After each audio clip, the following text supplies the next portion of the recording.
In fact, I have to share one thing with you quickly. If you look at the top 5 most valued tech companies of the world, all 5 of them, without an exception, have their largest campus outside of their headquarters. And that marquee list includes Apple, Google, Facebook, Microsoft, and Amazon. All 5 of them have their largest campus in Hyderabad, in Telangana.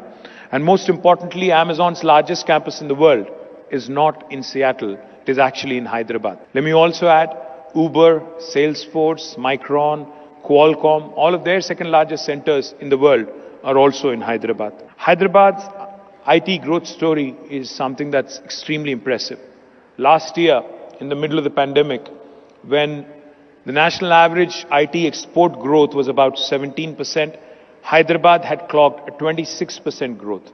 In fact, out of the 450,000 jobs added last year in the IT sector, 150,000, which is 1/3, were in Hyderabad. Top 5, as I was pointing out, apart from the top 5, we have ZF.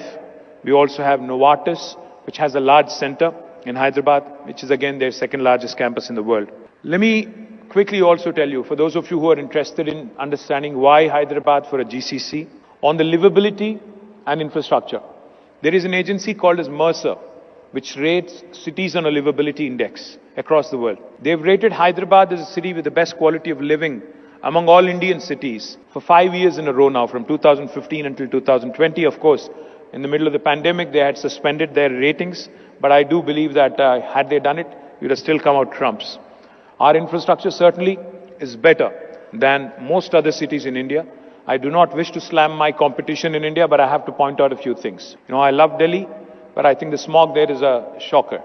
Chennai, I love Chennai as well, but the humidity there is a bit of a pain. Bangalore, can't say anything, but the traffic there is hugely disappointing. We all know that. Those of us who have traveled to Bangalore, once you get off the airport, you don't know when you're going to reach the office or when you're going to miss your flight.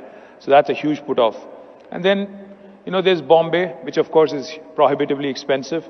And of course, what's happening in politics there, I don't want to talk about it. So the only city that leaves you with a stable government and an able leader and with the best quality of infrastructure is Hyderabad. And more importantly,